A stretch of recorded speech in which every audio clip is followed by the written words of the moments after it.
I'm just making a final check again. Once again, checking in with crude oil this morning, and that is one. Sweet crude, that's what it is. We're now around 81, 87. We saw Brent crude at $82 a barrel a few minutes to 10 o'clock this morning, just less than 25 minutes ago. Now oil is Brent crude for November 2018 delivery is at 81.87. That's still up by 0.83%. Crude oil, which is the US WTI, is trading at about $72.50 a barrel. That's about 0.6% in the green territory. Natural gas, heating oil, everything oil and gas is moving in the negative, in the positive territory, heading north. And that's one good news for Nigeria. But we'll talk about crude oil, then we'll talk about palm oil. As I asked earlier, maybe it is time for us to begin looking at palm oil, a Ministry of Palm Oil Resources. Maybe that will help us a little bit take our two eyes fixed on crude oil and divide it a little bit into the palm oil. Let's get this conversation started. Temitope Olugbile is one of the research analysts at Financial Derivatives Company. She's here with us this morning to take us through the commodities market update. Good morning. Good morning. It's good to have you. Thank you for Okay, so let's there are no champion here to cling today for oil at $82 a barrel. The first time it breached 80, I made a mistake of clinking glasses. Then it went all the way down again. So this time around, I'm not. But should we have a party? Like you said, the last time you did that, what happened? Oil prices came down again. Down. So oil is something that you shouldn't celebrate too soon, except it maybe maintains the trend for a while, then you can celebrate. But for now, cautious. But Nigeria's economic managers will be happy of seeing oil at this level. Definitely. Considering what level of production we're doing currently. Definitely. So our again, we depend a lot on oil for our revenue. So oil at 82 intraday, $82 per barrel is good news for our revenue, and considering the fact that our external reserves have been declining for a while, it's good news. But then again, it's cautious optimism, because with higher oil prices come higher landing costs, and all marketers need to be subsidized, and if the subsidy that they're being paid is not enough, it's, you know what happens after scarcity. But we can celebrate a little. Where is this current oil price rally coming from? So again, it's the market reacting to all kinds of sentiment. So we have President Trump on one hand forcing or making the OPEC consider lower oil prices, and then the OPEC and its allies met on Sunday at a monitoring ministerial committee meeting, and they did not give an affirmative decision to boost supply or anything. So it's on both hands. OPEC is caught between a rock and a hard place, if you will, because they have to consider the oil supply and oil demand. Again, the Iranian sanctions are about a month and a half away, and so they have to consider all those kinds of sentiments in the oil market.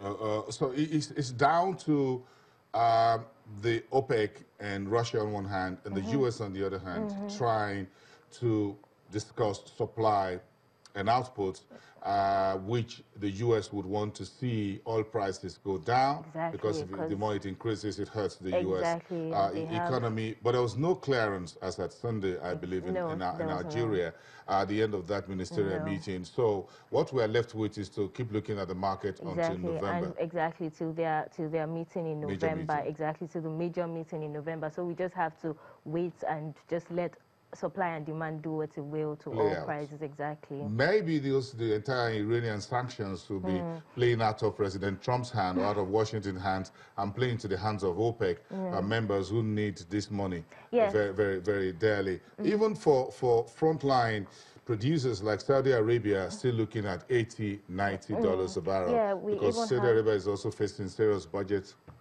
crunch. Yes, so we even have analysts even projecting that oil prices could reach at a high of $100 per barrel by the end of 2018. And, you know, so the OPEC meeting coming at November, which is after the Iranian sanctions will have kicked in, is a good time for them to have observed what is happening, what is the expectations for oil prices going forward.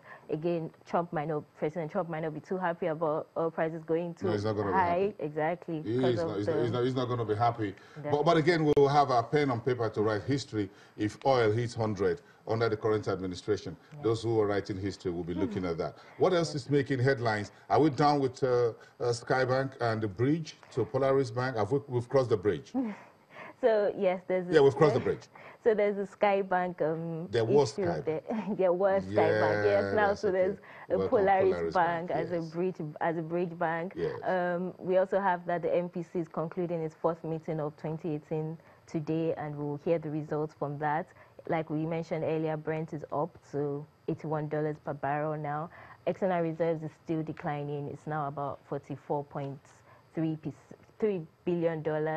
Yes, so those are our burning economic issues. More bad news than good news. Yes.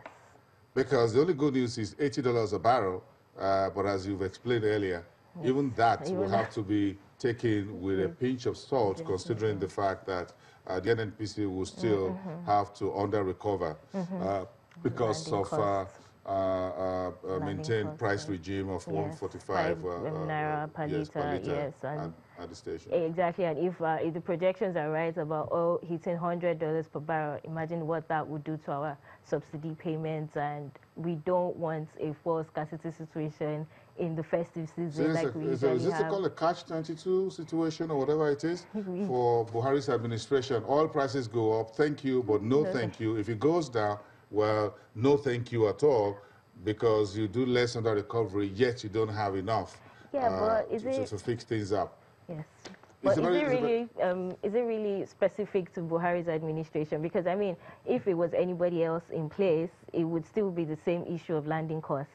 I agree with you, but again, if you're in charge, then you're in charge. True. Then you're in charge, because right now we still don't have much alternative to oil. Non-oil is still is moving, but not at the pace maybe some folks will expect. Yeah. So I'm interested in palm oil. So the question is, should we have a Ministry of Palm Oil Resources? So, like we said earlier, should we create one? I'm not sure about that, because we already have enough ministries in town that need more improved management. But yes, palm oil is definitely an interesting commodity, because it's a commodity that, from its leaves to its fruits, to its roots, you can get all kinds of products from. You can get palm oil from, you can get palm kernel from. You can also even blend it with some fossil fuels like diesel and power your motor engines with. So palm oil is definitely a commodity that Nigeria should regain its past glory in. This is really big, and this is one heartbreaking story when you're looking at the story of Nigeria, where we started from, and we don't just want to go back to that history. History could at times be very depressing. Yes.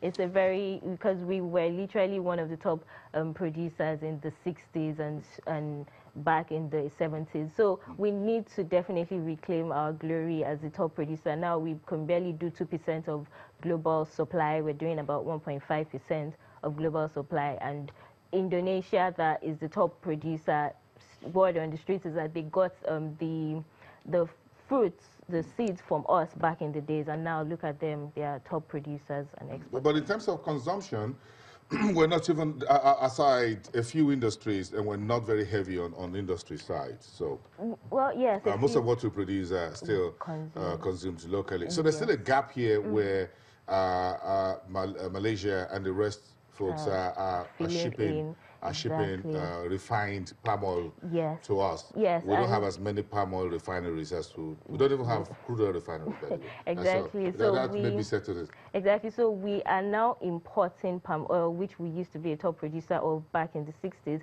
And earlier this year, the government proposed a ban on the importation of palm kernel and palm oil. But that, I don't believe, solves the problem, because that would only encourage things like smuggling. Placing a ban on importation does not create an enabling business environment, does not build up refineries that you should be building. It doesn't solve the imminent problems on ground. So what do we need to do to ramp up on this issue? We can't sit back and no government, responsible government, will sit back and watch his country flooded with either with refined palm oil, with refined petrol, with refined sugar, with everything that is refined, Exactly. maybe refined cassava. But then it's getting to that situation. That's very difficult. So the government has to do something here. Definitely. We need policies, we need effective policies in place that could, even if it's double our production and get us to where Indonesia is a top exporter and a top consumer, because we would still Is be... it so difficult to plant palm seeds? Well, yes, we need and there is the funny thing is there are lands for this thing. They are Yes. producing states. We have Yes. Cross Rivers, we have Akwa Ibom Yes. states that produce this. So Yes. what they just Even need the is, Southwest. well, yeah, exactly. So what they just need is incentive, the right policies. What incentives do I need, for example? Bring me up to speed. What incentives do we really need if I'm going to do palm oil, for example? The market is there. We're talking about 10,000 naira for 25-liter keg of palm oil, right? So I got the farmland and I got the seedlings. Yes, so I just go plant it. But if there's no food security, what you're planting, people are destroying. So that is, if there's no security to your farmland and the produce from your farmland, that would be discouraging. So I go employ soldiers or policemen armed 24/7 to protect palm trees. Can the average palm oil producer do that? Do they have access to the policemen and the security personnel? So what we need is nationwide security, intervention funds for these producers, for these Folks farmers. are going to steal my palm trees overnight? If there's no security to your farmland, it is possible. Stories about that's a lot. This is getting a lot. This handshake is getting below. I don't understand how we get into this. But of course we need to move this up because I'm looking at the figures. $43.8 billion market, and we're just doing 1.5. $700 million per year. Exactly, we're just producing 1.04 million tons. That's just 1.5% of global supply. So it's not enough to move the needle at all. And this is coming from a country that was a top producer in the 60s. So it's definitely worrying. And again, there's so many commodities, there's so many things you can get from oil palm. There's so much commodities that you can get, and it's definitely worth exploring. I agree with you. Thank you so much. Let's leave it there for today. Thank you. Temitope Olugbile, one of the research analysts at Financial Derivatives Company. When we come back, we're taking a look at the Buhari's administration's struggling economy. We'll leave that conversation until after the break.